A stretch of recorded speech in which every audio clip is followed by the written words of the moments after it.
Where to go, huh? Good evening, everybody. And it's a pleasure to come and talk to you about my normal everyday life. And we're going to cover a subsection of the broad spectrum of prostate cancer. I would like to mention one thing. Alex mentioned that I was a founder of the PCRI, and I always want to give credit to my co-founder, Dr. Stephen Strum, a medical oncologist that I joined many years ago, who's now retired, but was very instrumental in the early years getting the PCRI off the ground.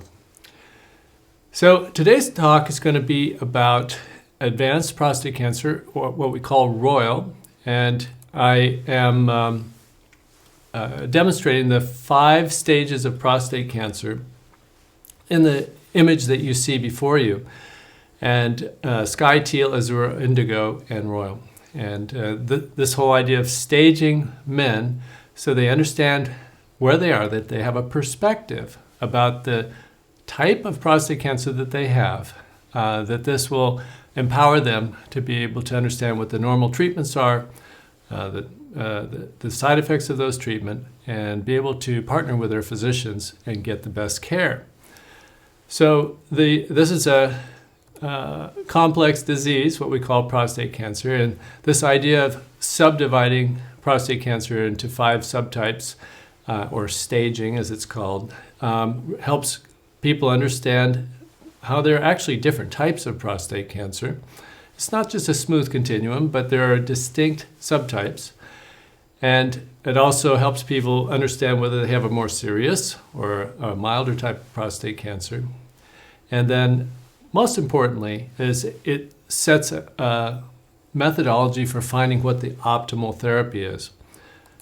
This next slide illustrates some of the complexity of prostate cancer. You can see the 5 stages that are grouped in this slide, and then each of those stages has 3 substages.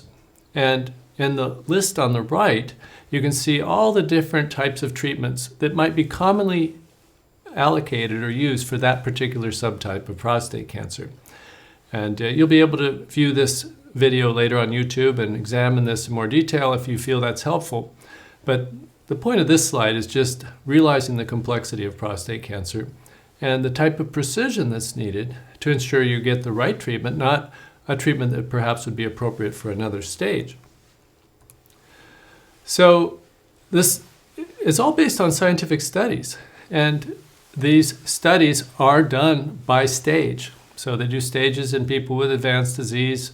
For example, the low royal, called M0 in the medical world, specific studies are assigned to groups of men with only that type. And so you can see what the outcomes are. And then those outcomes, whether they're good or bad, become standard treatment or perhaps superseded by better treatments.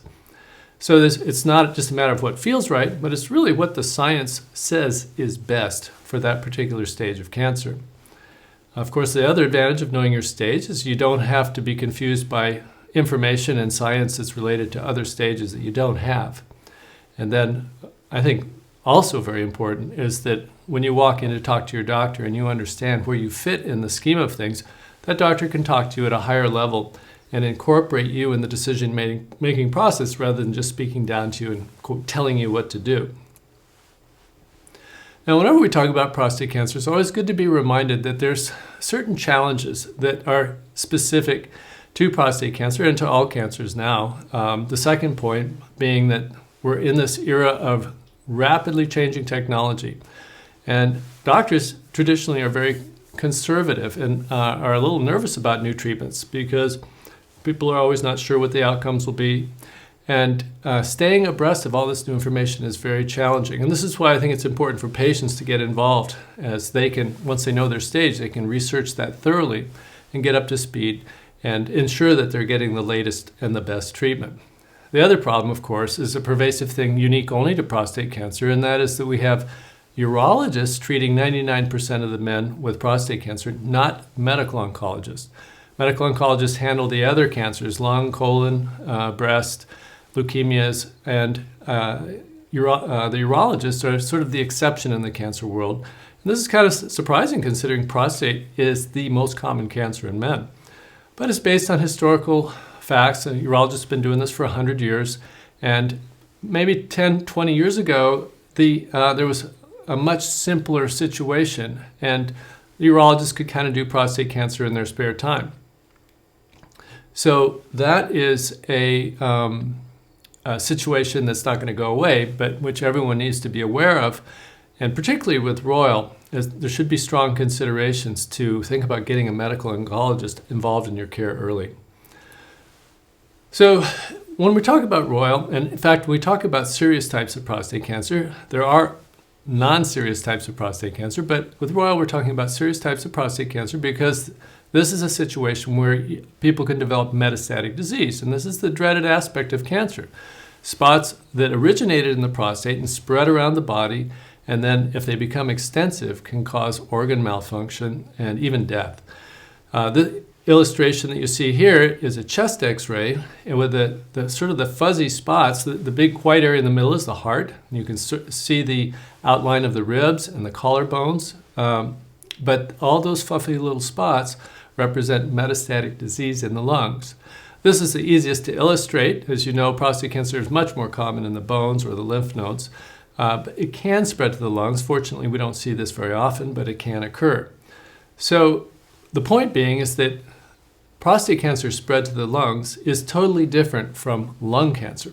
Lung cancer starts in the lungs, and it's much more difficult to treat. It doesn't respond to hormonal therapy. It grows much more quickly. It spreads easily to other sites like the brain, which is extremely uncommon with prostate cancer.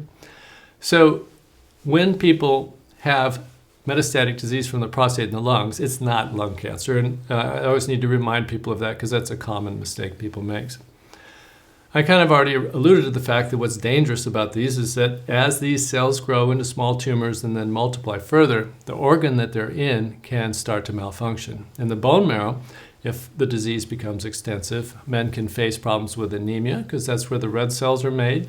They can experience problems with bleeding. That's where the platelets are made. So if the platelet count starts dropping below 25, 30,000, men are at risk for spontaneous bleeding. And immune suppression. Our white blood cell count and our immune system, much but not all, originates in the bone marrow, and people can become more susceptible to infections if they have extensive spread of prostate cancer in the bones.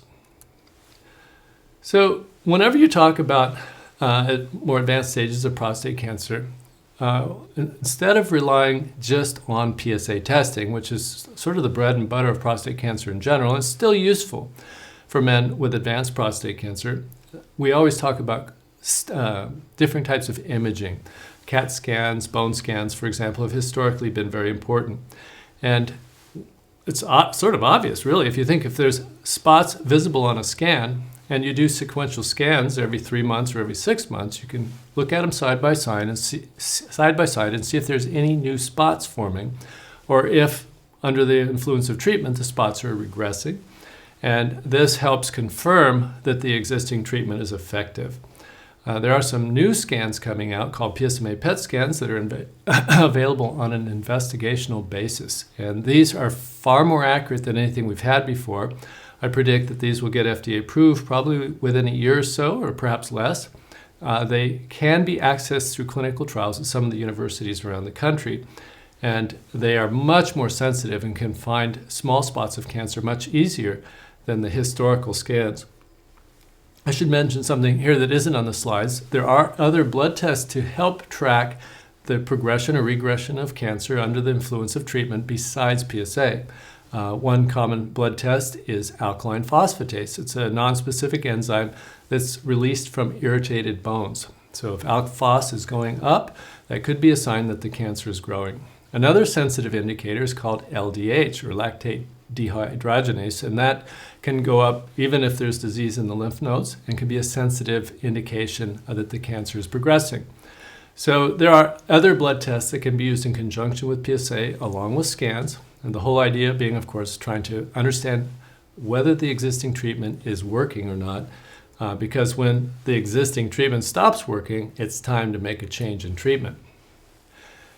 So let's now talk specifically about some of the commonly recommended treatments for people with each of the 3 substages of Royal. Substages being low, basic, and high.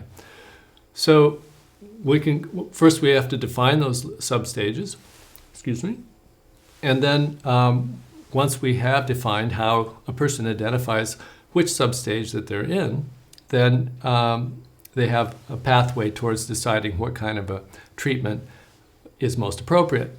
So what we call low royal is called M0 by the research world, and this is defined as men that have been on Lupron or a similar type hormonal agent. They have very low testosterone levels as a result, but now the PSA has started to rise.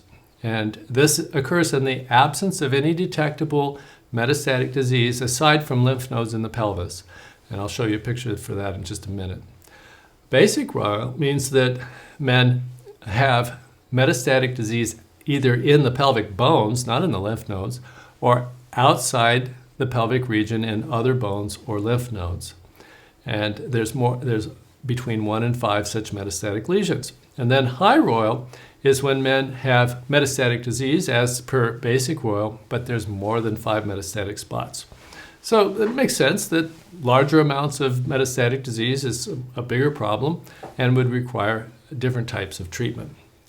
So let's go about the M0 or the low royal category briefly and expand on that, because it's sort of an abstract space. I mean, you're talking about someone that has no metastatic disease, has perhaps been on Lupron or a Lupron-type drug for many, many years and doing great, and who's maybe gotten a little complacent, say, oh, this cancer's beat, I'm never going to have a problem with it. And then all of a sudden the PSA starts to creep up a little bit. And of course, PSA needs to be repeated and confirmed, but if there's an upward trend, that is what we call low royal or M0. And I think there's some misunderstandings about this space, because after many years of no events, people tend to think that, well, maybe it's just a blood test, it's not very dangerous. But studies clearly show that within 18 months of that PSA starting to rise, that men will develop detectable metastatic disease for the first time. So that's a watershed event. It's a big deal. And this will be important as we talk about how you manage it or treat it. So there's different names for this type of situation. It could be called hormone resistant. In other words, the Lupron's not working, the hormone blockade is not working. Androgen independent, castration resistant. All these mean the exact same thing, that the PSA is rising and the testosterone is low, while the testosterone is low due to the treatment. So how do you figure out? Are you in the low, the basic, or the high? Well, first, of course, you have to have proven that you are in the royal category to begin with. And I would recommend that you go to the PCRI website, PCRI.org, and you can take a quiz there. And it'll put your PSA and all your information in, and that'll tell you, are you in the royal category or a different category? This talk tonight is just for the men in the royal category. And so the first point is confirm indeed that you are in the royal category. And if that is the case, you can ask yourself these simple questions to determine if you're in the low, basic, or high subtype. And so after a CAT scan or an MRI or perhaps a bone scan have been done, if these scans are indeed clear and the PSA is rising while the testosterone is low due to Lupron or another similar drug, that's low royal, as we covered already. So if the scans, going to the third point, show between 1 and 5 metastases, and even one of those metastases is outside the pelvic lymph nodes, that's what we call basic royal. The standard term in the medical community is called oligometastatic disease. And then if there are more than 5 spots, then that's what we call a high royal. And this is illustrated on this next slide. The 2 horizontal blue lines are, between those 2 lines is what we call the pelvic region. Now, bone metastases in that region are still metastatic disease. But if they're just some small and large lymph nodes in that pelvic region, then that's still low royal. And so the basic, of course, is illustrated by these spots that are outside that region, and then the high shows even more than 5 spots. So fairly simple concept. So let's go through each of these subtypes and talk a little bit about optimal treatment. Now, you can't exactly practice medicine by the numbers, but it is a starting point when you look at these treatments that we're going to list for you. And you may modify it if a person is more elderly or frail, or if perhaps they've had other treatment that would mitigate these choices. But let's start and just cover what would be optimal treatment for most people with low royal. And we mentioned you searching for this for any spots for metastatic disease with scans. And then if low royal is confirmed, then there are 3 effective medicines available. There are more similarities than differences in these 3 medicines. One's called Erleada, another Nubeqa, one's called Xtandi. And these are pills given once or twice a day. And they're pretty nice because the side effects tend to be very similar to what it was like when you're taking Lupron. So the effects of low testosterone, hot flashes, fatigue if you don't exercise, potential weight gain. There are minor differences between these medicines. Erleada has been associated with a little higher incidence of rashes, and Xtandi has been associated with a higher incidence of fatigue. There have been no real head-to-head studies. Some of those are ongoing right now. The assumption right now is that they're all equally effective, although they've never been compared in a head-to-head trial. But they're simple oral agents, and they are very effective. So the median response in people that have that go on this medicine is at least 2.5, 3 years or more. And in the trials that people were studied in, they allowed the PSAs to rise up between 7, 8, 10 before the medicine was started, which I think is very counterproductive. There's no reason for people to wait for the PSA to get that high, and I would anticipate much better results if people began on these medicines once their hormone resistance was confirmed, even before the PSA gets above 1. I mean, you can, with ultrasensitive assays, you can see the PSA historically was less than 0.1 and then goes to 0.2, 0.4, 0.7. And at that point, you've definitely developed what we call low royal. And if the scans are clear, as most times they will be, the vast majority of these men will go into a remission with their PSA dropping about to undetectable levels and then remain there for years. So very effective treatment without much, if any, additional toxicity. Pretty exciting stuff. So this just reiterates that, in my experience, over and over, I'm seeing people come in who've been maybe just seeing their urologist once or twice a year, and their PSA is up to 35 or 50 or 100. And this steady rise in PSA over an extended period of time without treatment just baffles me. But for some reason, I think people get desensitized. They've had an uneventful course. They're not having any symptoms. And they had a great long response to the Lupron over the years. And maybe they're getting some reassurance from their physicians that it's really not that big a deal. Of course, remember, historically, we didn't really have any great treatment for this. So to reassure people and tell them things are going to be okay is a natural reaction. But now that we have effective therapy that doesn't have much of any side effects beyond the Lupron, I think that's a big mistake. And it can't be underestimated that what has historically been a low-grade process is now converting into a more aggressive form, as signaled by this rising PSA while the testosterone is low. So be clued into that, you people that are taking Lupron on a long-standing basis. This context of this is men that have had previous surgery or radiation maybe many years ago, and then the PSA started rising, and their doctor put them on hormone treatment, on Lupron, or a similar drug like Trelstar or Firmagon, and they've had a fantastic response. Their PSA has been undetectable for a long time. So when that stops working, it's a lot bigger deal than people realize, and there is something we can do about it. So this sort of summarizes what I told you already about the effectiveness and the potential side effects. There are other more rare side effects, but we're just trying to hit the high points in this talk today. So now let's go on and talk about the next level of concern, basic royal. These are the men that have a limited number of metastases. Now it turns out that men that have a limited number of metastases, some of them may have been low royal for a while, and now the PSA is getting higher and they develop visible disease on a scan. Same, just a continuation of the previous pattern that we've been talking about. But there is another category, which is the group of people that never had PSA screening. And they develop some soreness in an arm or a rib or a leg and go into the emergency room, and the doctor does an x-ray and he sees a spot of cancer, and realizing it's a man and perhaps who hasn't had any screening, he orders a PSA. And in that situation, the PSA may be in the hundreds because they never checked, and the cancer has silently progressed to this point where there's metastatic disease. Though they've never had Lupron before, they've never even known they had prostate cancer. So this is why PSA was so revolutionary when it first came out in 1987. In any case, the treatment would be different for these two different subcategories: men that have been on Lupron a long time and have a low testosterone, men that have never had any previous treatment. So let's take the first category first, and what would be a suggested approach?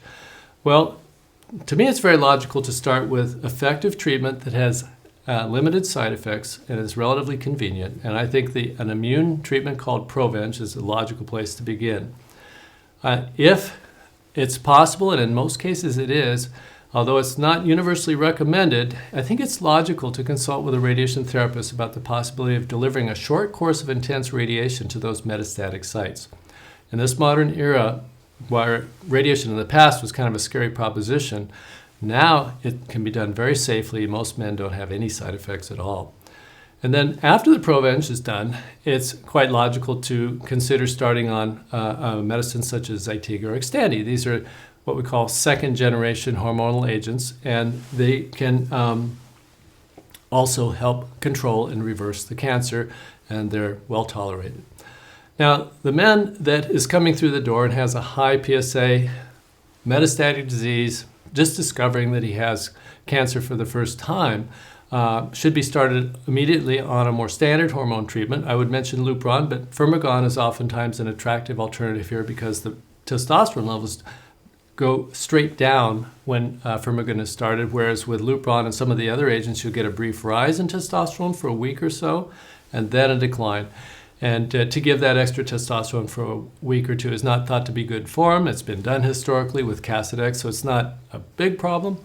But it's logical to start on Firmagon perhaps for the first month and then switch over to one of the other more convenient preparations, such as Lupron later. These men also, I believe, are candidates to zap those few metastatic sites with some radiation, and then to start immediately on some Zytiga or Xtandi. Studies have been done looking at giving the Firmagon or the Lupron until it stops working, and then starting the Zytiga and Xtandi at that juncture, at that delayed point. And the studies clearly show that those people don't do as well, that the people that get on the most effective combination therapy from the get-go have a better outcome, better survival. And so it would be a combination of Firmagon plus Zytiga or Xtandi, or Lupron plus Zytiga or Xtandi. And then radiation treatment to the metastatic sites. So just another word about Provenge. Provenge, being an immune treatment, works a little differently. Whenever we think of an effective prostate cancer treatment, we think of a PSA decline. That's one way we track and see if something's working or not.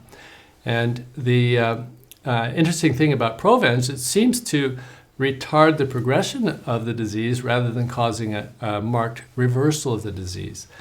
Now, the good thing about an immune treatment, even though this particular treatment is administered over a 6-week period, is that the effects continue on, just like a vaccine. You get a vaccine on a certain day, but the effects can last for years.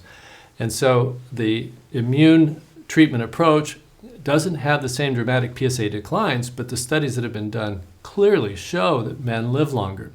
And the side effects of this treatment, thankfully, tend to be minimal or non-existent. Some men will get a fever or chill, maybe some achy muscles for a day or so after each treatment. There's 3 treatments administered over a 6-week period, and then you're done. So that's attractive too, of course. You don't have to keep getting it, even though the immune effect continues long after the treatment is finished. So Provenge is a very logical place to begin in men that have less advanced disease, because you're sort of making an investment in the long term. It's not as illogical if the disease is rampaging out of control. You need to get on chemo, but we'll come to that in a little bit later. So let's talk about the high royal category. These are the men that have more than 5 spots on their scans, indicating that it's probably not prudent to go chasing them with radiation treatment. Every time you radiate a spot on the bones, that little section of the bone marrow is permanently eradicated. Our bone marrow is one representation of our immune system.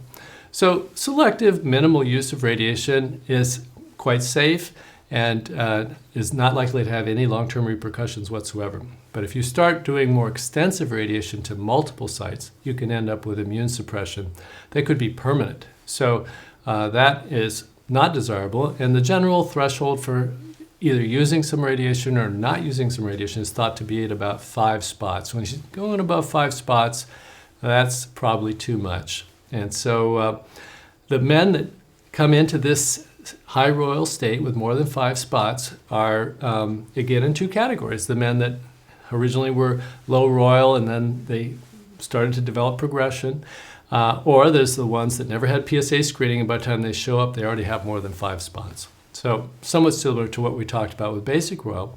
The treatment for the men with high royal that have that are basically free of symptoms, they don't have bone pain, the PSA is not going off like a rocket ship, it's very logical to do the Provenge, as we already described, and then start on some Zytiga or Xtandi. The men that have symptoms would probably be better served by starting some type of chemotherapy. It works more quickly, such as Taxotere or Jevtana.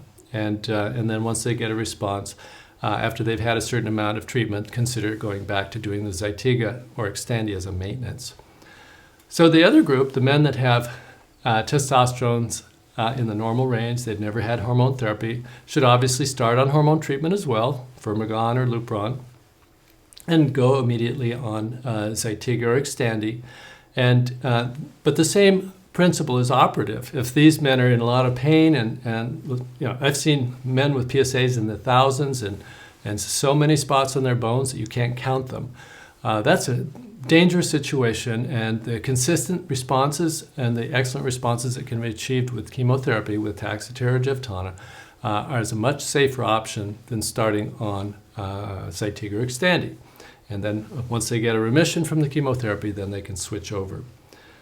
So high royal, then, really 4 subtypes of this particular subtype, the men that already have a low testosterone, those that don't, and then in both of those categories, whether they're having symptoms or not, whether they have disease that's really out of control, or if it's in a manageable situation, you're going to manage it a little bit differently.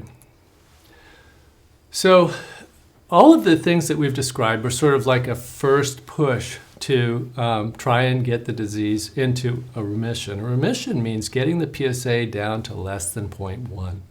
That is what we would call a complete remission for prostate cancer, and that's what we want to achieve, to get the PSA all the way down, not just diminish it some, but to get it all the way to less than 0.1.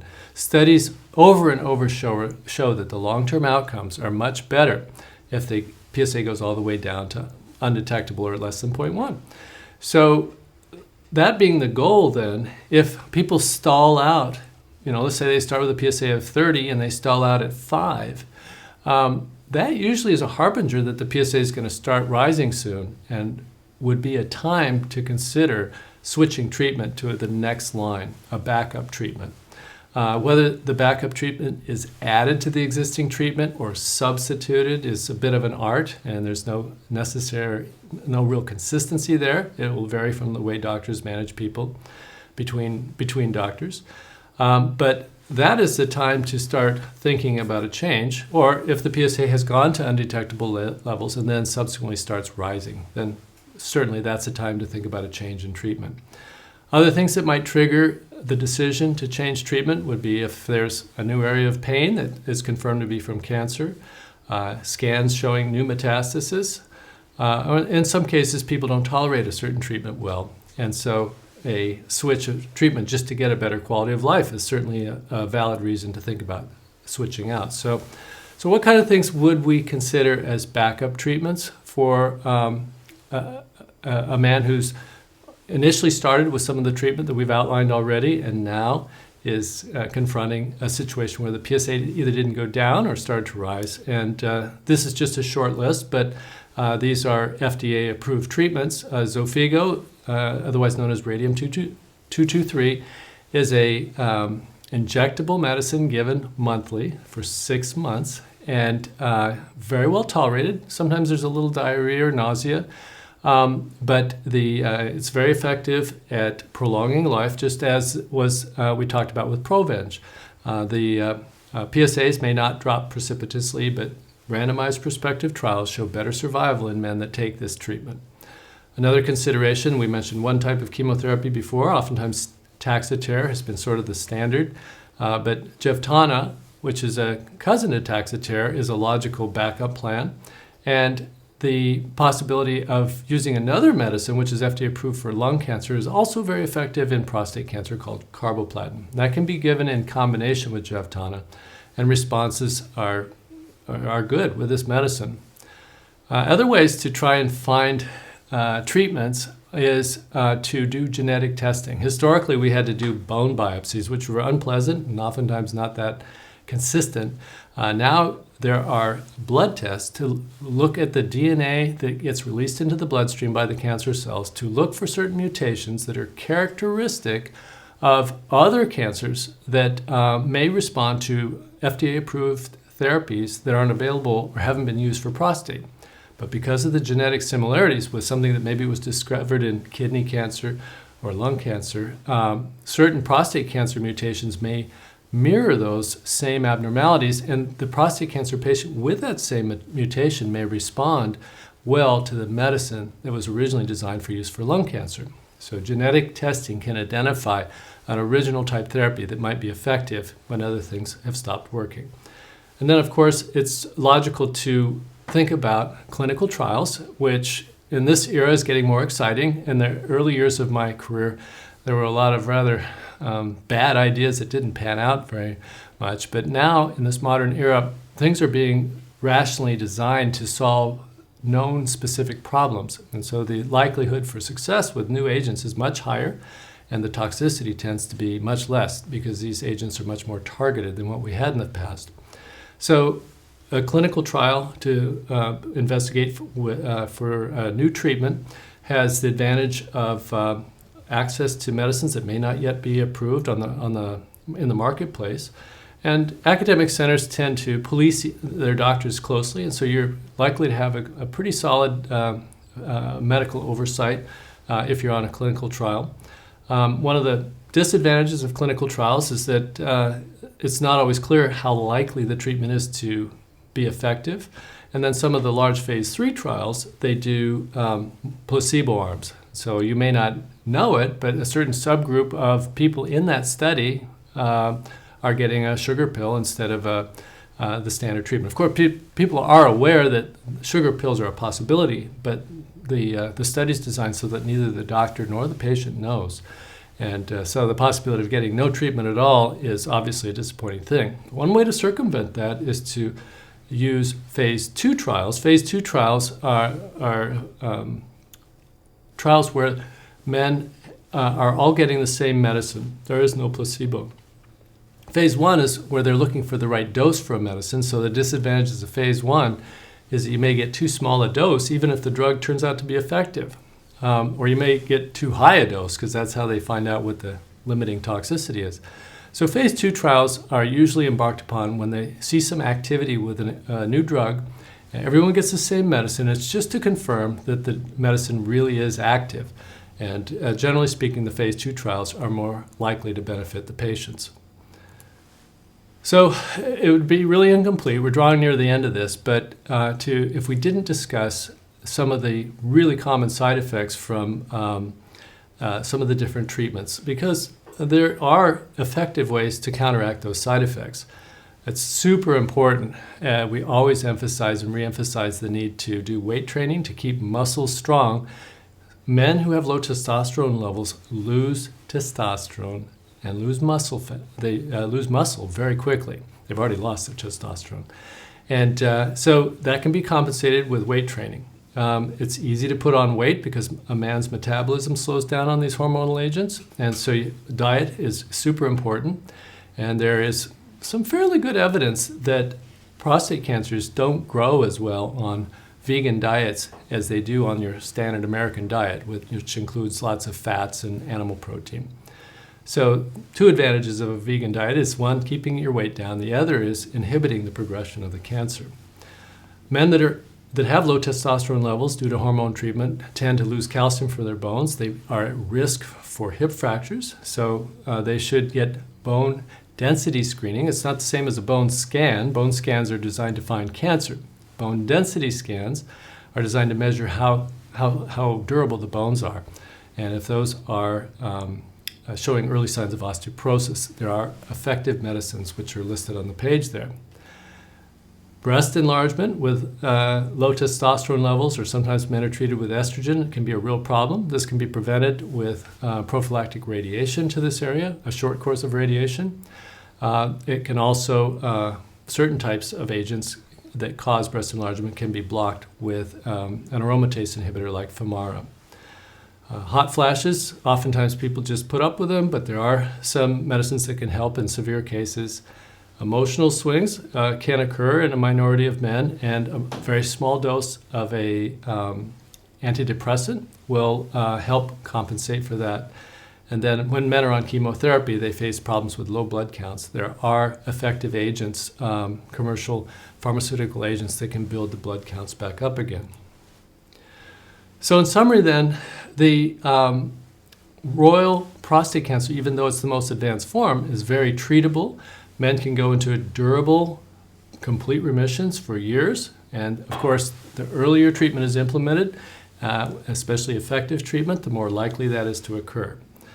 The overall pattern of treating men with royal, historically, a few years ago, there was a stat that came out that said that 50% of men that die of prostate cancer pass away without ever seeing a medical oncologist, a cancer specialist. Prostate cancer really starts to become dangerous when it gets to the advanced stage, when it becomes royal. And at that juncture, I really think every man with prostate cancer should be seeing a medical oncologist, someone who's skilled in the management of advanced prostate cancer. And with that, I think we're going to take a few questions. So we'll cut at this point. And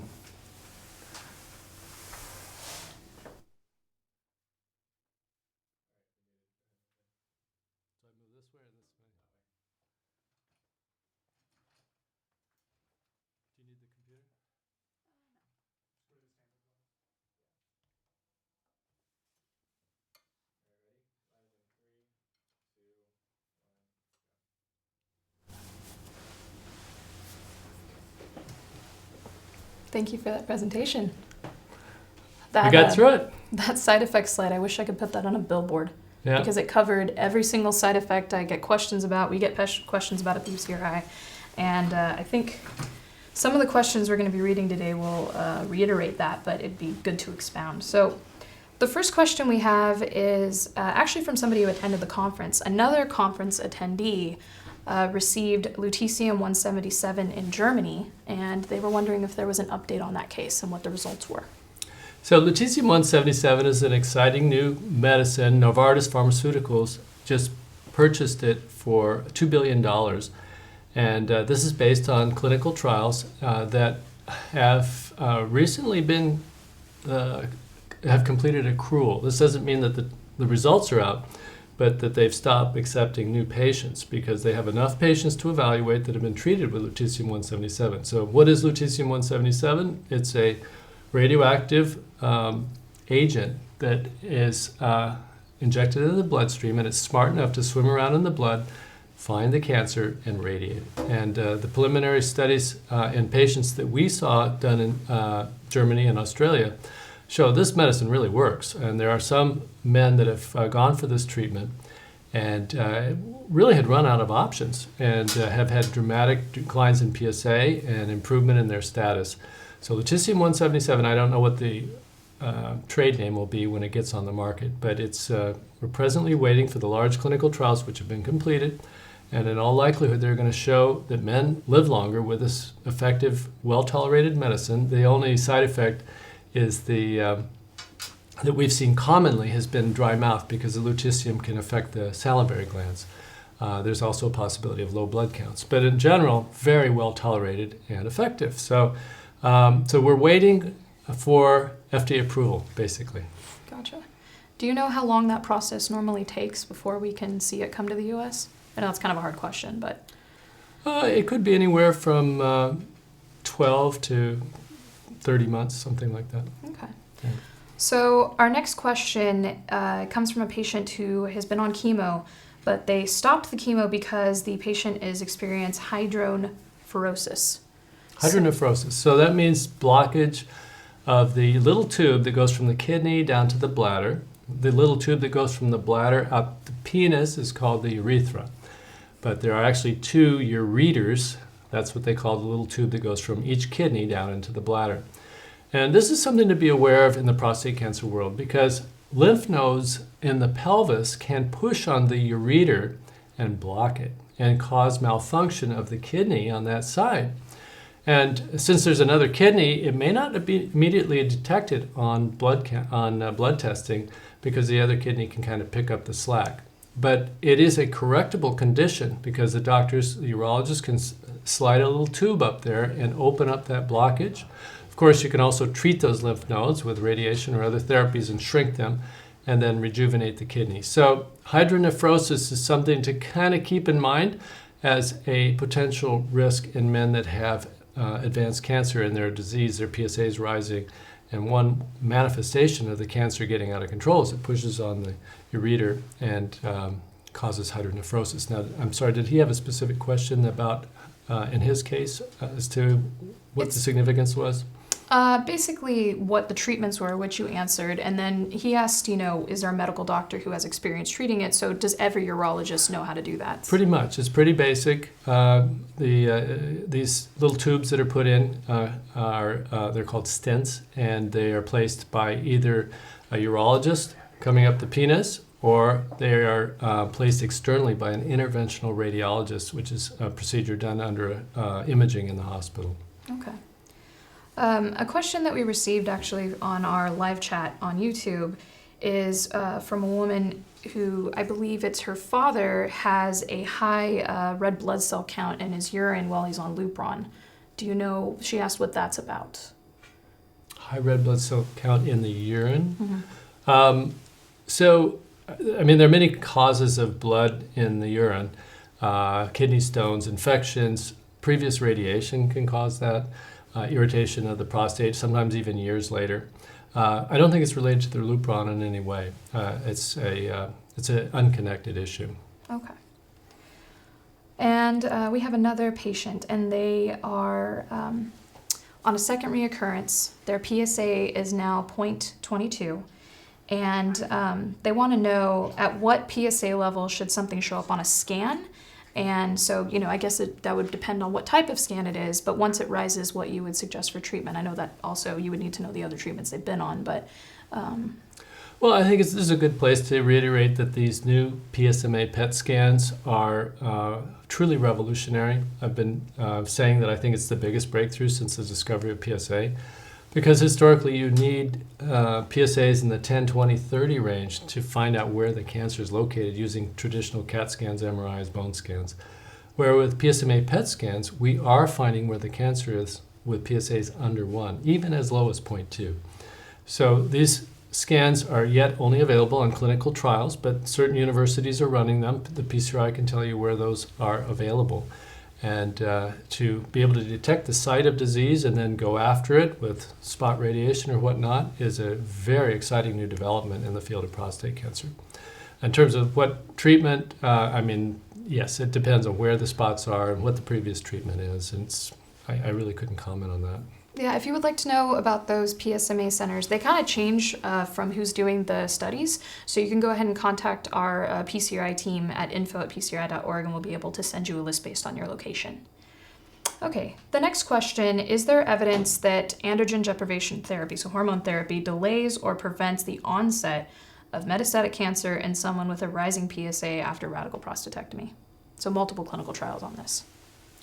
Yeah, so there's been debates about this. Patrick Walsh, the inventor of nerve-sparing surgery, for many years argued that you could just wait till the cancer spread into the bones and then start the hormone therapy, and the men would do just as well. The advantage of that now sounds sort of crazy, but the advantage of that approach, of course, is sparing men the side effects of the hormone treatment until, quote, it's really needed. Studies have shown that delay is a bad idea, and that yes, people will do more poorly if they wait. In men that have PSA doubling times of 9 months or less, some say 12 months. So, like many things in the prostate cancer world, it's not an all or nothing thing. Some men have very slowly rising PSAs, and they possibly would never need to go on hormone therapy, even though their PSA is slowly creeping up. These are the people with PSA doubling times of greater than a year. It takes more than 12 months for the PSA to double. In men that have more rapid disease, they clearly do better by getting on hormone treatment immediately. Of course, there may be other therapies, but the calculation of the PSA doubling time is the main issue.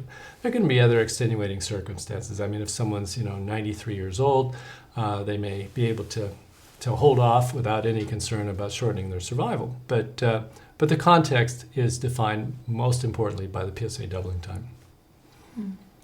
A really good question that I've been asked multiple times, and I don't think I've ever had the chance to ask you, is when somebody's experiencing bone pain from metastatic activity, is the pain constant or can it come and go? So this is an important question because as we age, many of us prostate cancer patients have, we're in their 70s, and aches and pains are common in this age group, particularly in the joints and the muscles. And how do you know if it's cancer or not? So one of the most important starting places, of course, if you've had a scan and there's no spots in that area, it's not cancer. So that's a simple fix. But prostate cancer pain, say in the bones, tends to be very persistent and progressive unless some sort of treatment is implemented.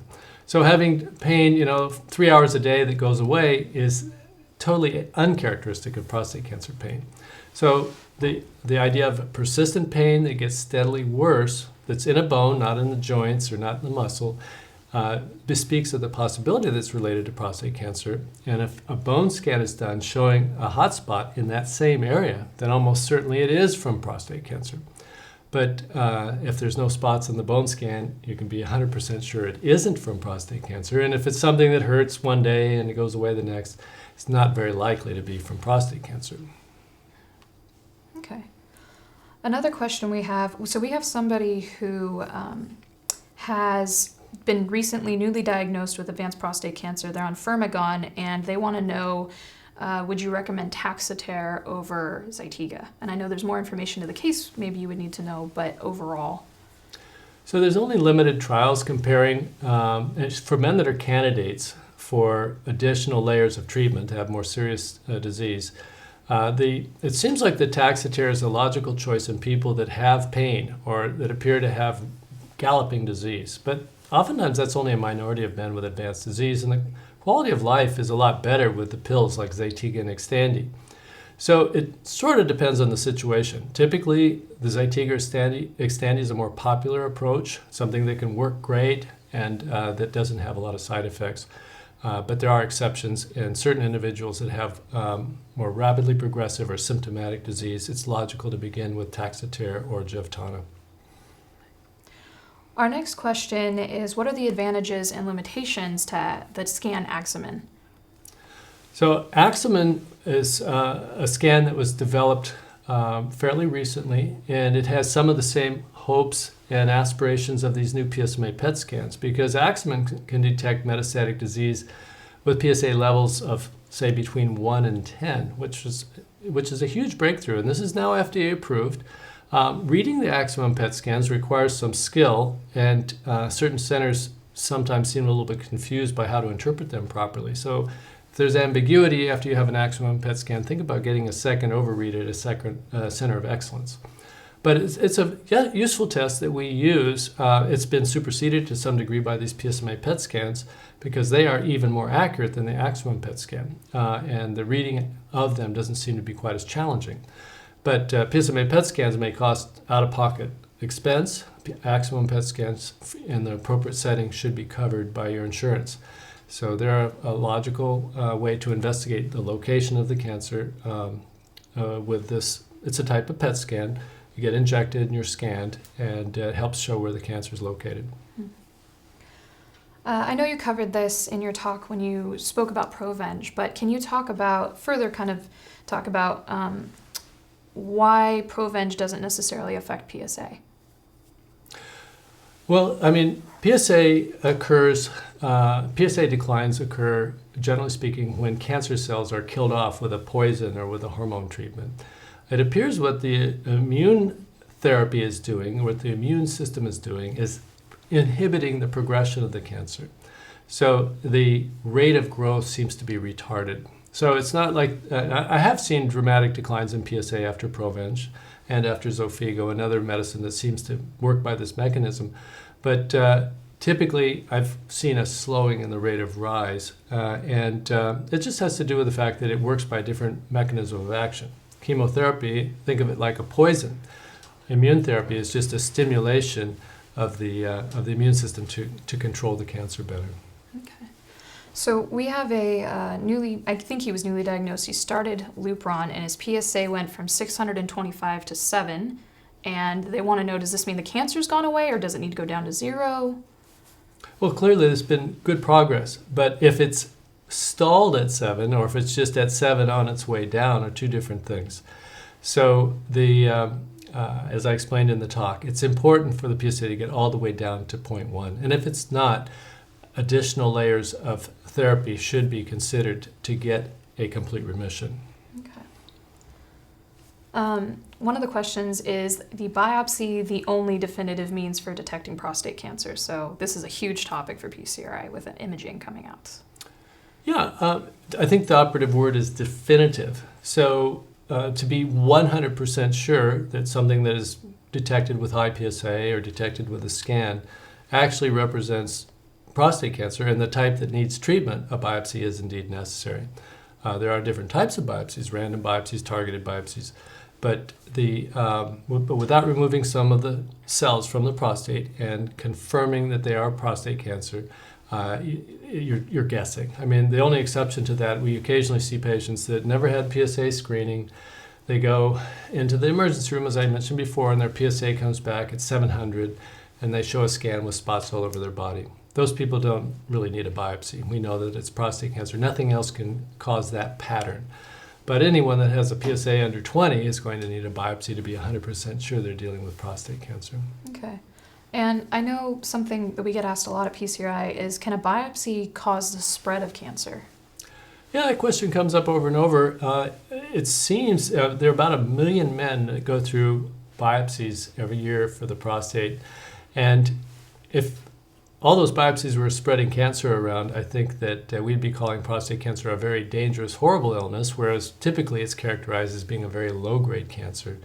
So I don't think that the risk of spread is the reason to be concerned about a biopsy. Risk of infection, risk of discomfort, occasional risk of erectile dysfunction, those are concerns. Risk of overdiagnosis of low-grade prostate cancer, that's a concern. But the spread of cancer, I don't see that as a concern. Okay. These next couple terms I may not say properly, but you will correct me. My dad has been diagnosed with prostate cancer that has metastasized to his pelvis, ribs, and his spine. The lesions were described as sclerotic, lytic, and blastic. Can you explain what that is? Well, they're talking about the appearance of the spots, whether they show augmented calcium or reduced calcium compared to the background bone itself. And this is sometimes overinterpreted. Some people think lytic lesions are related to small cell cancer, but it turns out small cell cancer is quite rare. It's not impossible, but the information that was provided doesn't give you a lot, because you can see all those things in just about all men that have metastatic prostate cancer. So I don't draw too much information from those descriptions. Okay. One thing that I have a question about is, we've talked about in rare cases there can be spinal cord compression. Can you talk about that when it comes to metastatic disease and why that's so important to pay attention to? Yeah, so spinal cord compression is one of the few emergencies in prostate cancer, and what happens is that a metastatic lesion in the spine enlarges so much that it starts to push on the spinal cord. That's the large nerve that goes from the base of the brain and then out down the spine, and then nerves spread all over the body. So if pressure is applied to the spinal cord, it can cut off the blood supply, and if that isn't addressed immediately, a person can become a paraplegic. So if it is diagnosed in a timely fashion with an MRI, going to the emergency room, and cortisone and radiation is started immediately, then it can be fixed. So when men have advanced metastatic prostate cancer, they always need to be aware that the one emergency that could arise is spinal cord compression. And how do you detect it? It's usually persistent, unremitting pain in the spine.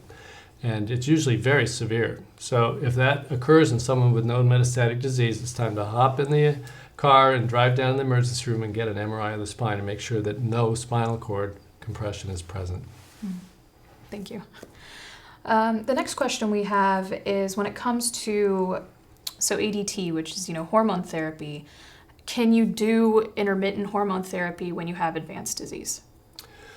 So the answer, in my view, is if the PSA became undetectable and a person has achieved a complete remission, it's a reasonable consideration to think about doing intermittent therapy. But not everyone with metastatic disease can get an undetectable PSA. So I wouldn't recommend intermittent therapy in someone that isn't in a complete remission. And the studies that have been done in that regard are a little ambiguous. They're sort of conflicting. And I think it's because they didn't divide out the men that had undetectable PSAs from the ones that didn't. And so I think if you stop treatment in men that are partially treated, you haven't fully controlled the disease, that's not going to be good. And so treatment, in my opinion, shouldn't be stopped in men that haven't gotten into a complete remission. Okay. So on an MRI, can a 1.5 Tesla see a lesion 7, I'm guessing that's a Gleason 7, and can a 3T see a lesion 6, a Gleason 6? A 3T MRI for... Right. So both 1.5 and 3 Tesla MRIs can be effective for doing imaging of the prostate, multiparametric MRIs. The 3T imaging is somewhat more clear, and that's what we would recommend. But you can get by with a 1.5, although it may not be quite as good. Both types of imaging can can overlook grade 6, which many people think is a good thing because grade 6 doesn't spread and you don't really want to know about it. And both can detect grade 7s, the 8s, 9s, and 10s. The imaging, however, is not a one-to-one black and white situation. So sometimes grade 6s will be visualized, particularly large ones, and sometimes grade 7s, particularly small ones, can be missed. So the general rule of thumb is that 7 and above is more visible on an MRI, but that's a general rule of thumb. It's not a black and white thing. Okay. Our next question is regarding, many people have seen articles regarding prostate cancer and a link to dementia or Alzheimer's. I know that there was a couple articles on Yahoo News actually about this, so can you speak to that? So the issue was some retrospective studies done on computerized databases showing that the people that were prescribed Lupron and other such hormonal agents also had diagnoses for dementia at a higher rate. So everyone jumps to the conclusion that Lupron is causing dementia. But actually, it's never been in doubt that taking a man's testosterone away can reduce his mental performance. Men get fatigued more easily, they don't remember as well. This is oftentimes offset by exercise, but many men are not diligent exercisers when they're on these medicines. But the effect goes away when the hormone treatment is stopped. When we think of dementia, we think of brain rot that's progressive and permanent. And the effects from hormone treatment are not permanent, they're reversible. This is not detected in these studies. They're just looking at whether someone was told they had memory problems. And so the conclusion that there's some direct effect from the medicine, I think, is incorrect. I think that this is an ancillary effect of low testosterone, that physical and mental performance decline to some degree. Thankfully, it is reversible. But this idea that it's causing Alzheimer's disease is not a fair representation. All right. And we do have multiple videos on our YouTube channel, not only about just the weight training protocol, but why weight training is so incredibly important for hormone therapy, so you should check those out. Okay, so going back to symptoms of prostate cancer, can you clarify what the symptoms of advanced high-risk prostate cancer are? So many men have no symptoms at all. So when we mentioned before, patients that come into the emergency room for the first time that they have PSA of 700 and they have a spot on their bones or multiple spots, but they've only been having pain in their hip for a month or two. We know that the cancer's been there possibly for a couple of years. So the most common symptom from prostate cancer is no symptoms at all, and that's why PSA was such a big breakthrough. So people that have PSAs over 20, 40, or 60 are almost certainly wrestling with prostate cancer, but the vast majority of them have no symptoms. Urinary symptoms, very uncommon. Without advanced metastatic disease, no symptoms. So it's when we think of the symptoms, we're thinking usually of the side effects of treatment for advanced disease. So low testosterone levels, side effects of chemo, those are the most common symptoms. Okay. The next question we have is actually a patient who has had lutetium, they're high royal, ADT, and they're showing no evidence on a PSMA scan of disease. What category are they if they're clear of all that? Are they still royal if they're in the remission? So this is after treatment. Yes. They've developed a clear scan. Yeah. I think once a person is high royal, one is always still in that category, but high royal in a complete remission obviously is different than high royal with active disease. Okay. Yeah. Our next question is, currently this patient is on Zytiga with Lupron, and the numbers are less than detectable. What happens next if the numbers rise? What should they do next? So we pointed that out a little bit in the talk, that some of the backup treatments that could be considered would be Taxotere or Xofigo, if they haven't had Provenge. Some people will try Xtandi. Other people think that since the Zytiga is not working, maybe Xtandi won't work. So investigational treatments. Typically, people pick the treatment that's most likely to help and that is also associated with the fewest side effects to try and maintain quality of life. Okay. I know you just spoke about it in the talk a little bit, but can you talk about Xofigo and the success that you've seen with Xofigo in your practice? So the beauty of Xofigo, of course, is the simplicity. It's a 5-minute injection once a month, and the side effects tend to be minimal or none. And so the issue often comes up as a backup, as you described, people that have a rising PSA on Zytiga. Xofigo is effective only for bone mets, so extensive lymph node disease, or if there's any disease in the lungs, Xofigo is not, or liver, it's not a logical consideration. But as many times the disease is only in the bones, and the choice may be between chemotherapy and Xofigo. And clearly Xofigo has less side effects. They both prolong life. As long as there's not any extenuating circumstances, it's logical to try the Xofigo first, see how it works and how well tolerated it is, and then migrate perhaps to the chemotherapy later. In men that are already having notable symptoms or they have disease in their liver or their lungs, they should have chemotherapy, not Xofigo. Okay. What do you do, now I don't know the case history on this, but what do you do when a person has brittle bones from treatment? So brittle bones would be just a euphemism for osteoporosis. That's loss of calcium, which is a common problem in men that have had low testosterone for a long time. So we didn't mention in supportive care in our talk, but it's very common for men with metastatic disease to go on a medicine called Xgeva, which is administered monthly or every 3 months. And this strengthens the bones, along with a low dose of calcium and some vitamin D.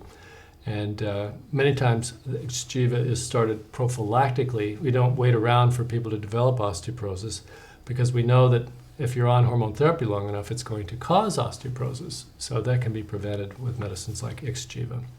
Okay. Is it reasonable to monitor prostate cancer just with getting a 3T MRI annually versus a biopsy?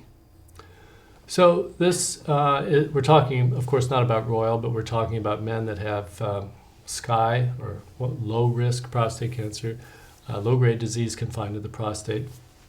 The traditional approach has been to do a biopsy every few years, a random biopsy in a grid pattern across the prostate. And all the early active surveillance trials have relied on periodic biopsies to make sure that no new higher grade cancer comes along. Studies comparing the accuracy of biopsies with 3T MRIs show that the 3T MRIs are more accurate than the biopsies are in detecting new higher grade disease, which is what you want to pick up, obviously. So our policy has been to only do targeted biopsies in men that have new changes on their MRI, and that approach seems to be working well, but that's by no means widely accepted across the country. Most of the urologists are still doing periodic biopsies. And the doctors feel safe because that's what everyone's doing, and there's no criticism about that. There's more and more talk every year. The MRIs get better, and the side effects of the biopsy, can cause, life-threatening infections and things like that. So there are arguments on both sides, and if you have access to a reputable center that does really good MRIs and with careful monitoring, I think that is a good substitute for random biopsies. But realize that there are many urologists that don't even know who's doing the good MRIs and may not even know how to interpret the report as to what to do with it. So they'll default to just doing a random biopsy every 2 to 3 years to make sure there's no new higher grade disease showing up. Okay. So this patient had seed implants, and then they had image-guided radiation, and they're experiencing erectile dysfunction and a lack of libido. Is there anything that they can do to help with this? So lack of libido, you want to check the testosterone level. Libido is driven by testosterone, so I don't know if this man also got some hormone therapy at the same time. So if they're still under hormone therapy, then you got to wait till it wears off or until the treatment period ends. The inability to get erections can also cause a loss of libido and loss of interest if men get discouraged by the fact that they can't get erections. The correction of erectile dysfunction in men that do have a normal testosterone is a fairly well-worn pathway. It usually starts with pills like Cialis or Viagra, and if that's ineffective, some sort of injection therapy is a logical next step, and then for serious cases that don't seem to respond to anything, some sort of a prosthetic implant. This next question I thought was really interesting. So will the older hormone therapies, such as Lupron, be used less in initial treatment with the introduction of new hormone therapies like Erleada and Nubeqa, combined with chemo and immunotherapy and other treatments over time? So there's no push right now to stop using Lupron. All the clinical trials that were done to get FDA approval of Erleada, Nubeqa, and Xtandi always incorporated Lupron in the protocol. So it's always been Lupron plus one of these other agents. Are there logical reasons to think that maybe these new agents would work well by themselves? Yes, they're pretty potent and they may work okay by themselves. But the standard approach is to rely upon the foundation of a Lupron or a Lupron-like drug and then add these pills on top of it. Okay. This question is regarding HIFU, so maybe at a different stage as well, but what is a normal PSA? What should a PSA be after they have HIFU treatments? So high-intensity focused ultrasound destroys the prostate, and it depends, of course, whether they've had focal HIFU, where they just destroy a section, or they've had HIFU treatment of the whole gland. So if someone's had HIFU treatment of the whole gland, the PSA should be very low at 0.1, 0.2. People that have had focal treatment, if they had a big prostate to start with and they treated a fairly small section of the gland, could have PSAs as high as 2, 3, 4, 5, depending on how big their prostate is. Okay. We have another patient, and this is actually his wife who's texting us. Their doctor wants the husband to take abiraterone once a day with a low-fat meal as opposed to 4 on an empty stomach, and she wants to know, based on the international trial they did, what your opinion is on this. So Zytiga was originally FDA approved, 4 pills on an empty stomach, and it's shown to work well that way. There have been a couple small studies comparing the efficacy of giving only 1 Zytiga pill with food, because the food causes it to be better absorbed. And certainly as a cost-saving measure, this is an attractive approach. And on the surface, in these small trials, it does appear to work. It's not FDA approved in that fashion, and there's never been a large randomized trial comparing the efficacy. But in people that are trying to be cost conscious or have limited resources, it's a logical alternative. Okay. The next question is somebody who underwent surgery and they have a rising PSA, and it rose from 0.28 to now 0.202 after 16 months, and the urologist wants to wait. Would you suggest waiting? Well, you said it went from 0.28 to 0.20. That actually went down. I'm sorry, switch it. Okay. Yes. All right, so it went from 0.2 up to 0.28, and do we know over what time period? 16 months. So that is an incredibly small change over a long period of time. So one of the explanations for such small amounts of PSA that aren't changing is that the urologist left a little bit of the prostate behind. So it'll be important to know, was the PSA really undetectable at some point and it's risen to 0.2, and then how long has it taken to get to that point? Depending on the PSA doubling time, as we mentioned before, the rate of rise is really the defining issue. So if it's a brisk rise in PSA, then you definitely want to get one of these new scans, PSMA PET scans. And if it's really languid or just sort of hanging around, then the question is, maybe it's not consequential. So continuing to check it, it'll declare itself over time. And then depending on how the behavior is over time, one can choose whether further evaluation is necessary. Okay. If he hasn't had an MRI or a digital rectal exam to feel for any unusual bumps or lumps, that would be inappropriate, but that's about all I could say on that. Okay. So if prostate cancer has been treated and they went into remission, but the prostate cancer comes back, is it more severe after it came back from being treated and then going into remission?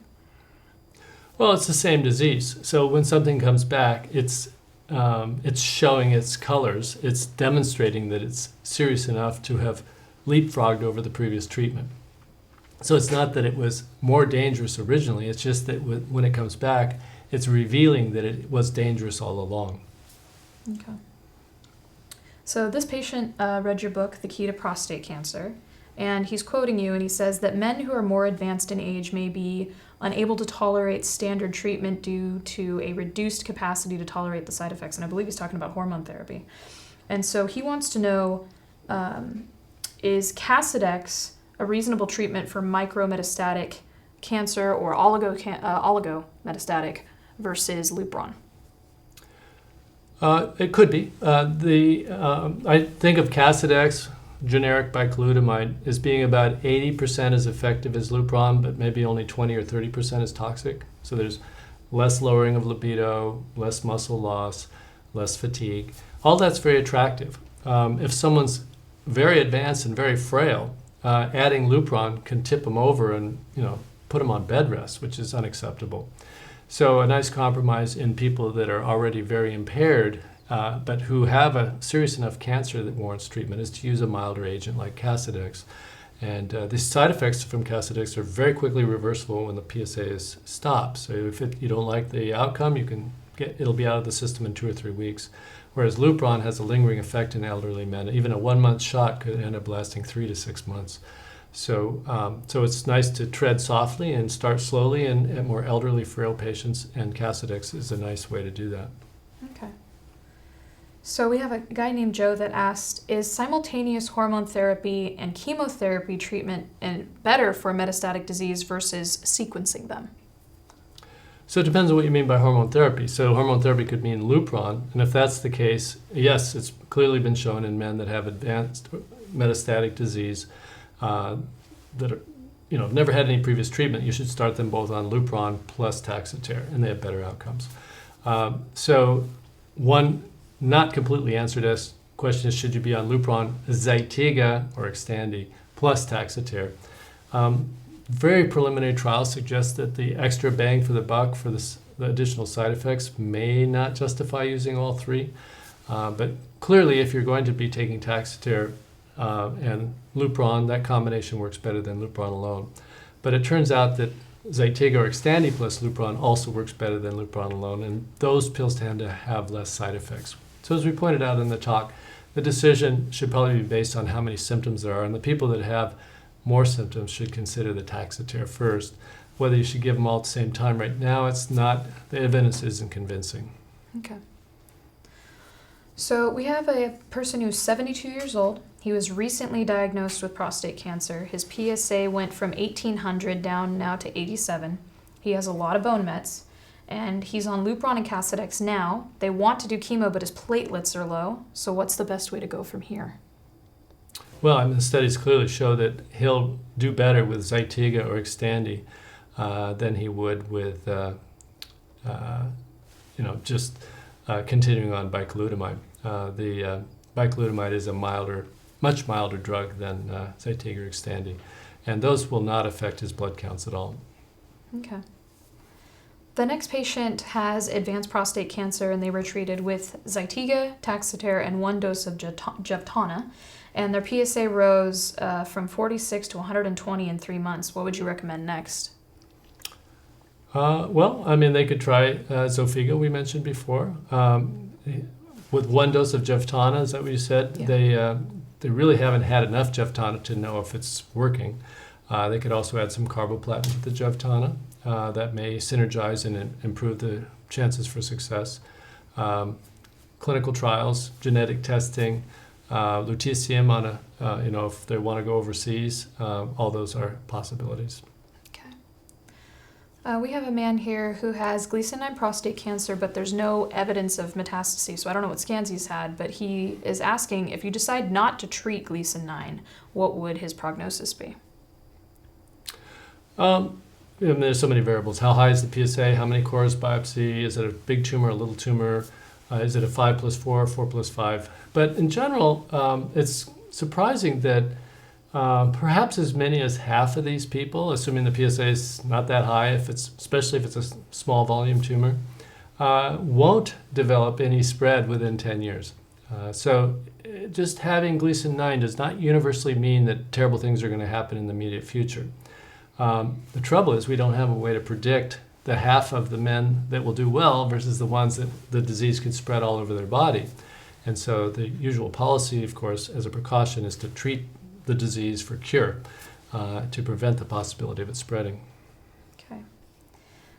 We have a man here who, he says that Dr. Myers suggested that men that are on hormone therapy go on Vivel.dot estrogen patches to raise their blood estrogen level back to normal. He says it reduces hot flashes and improves brain fog, but is it safer than oral estrogens, and does it not significantly reduce blood clot risk? Because unlike oral estrogens, patches avoid passing through the liver. It does.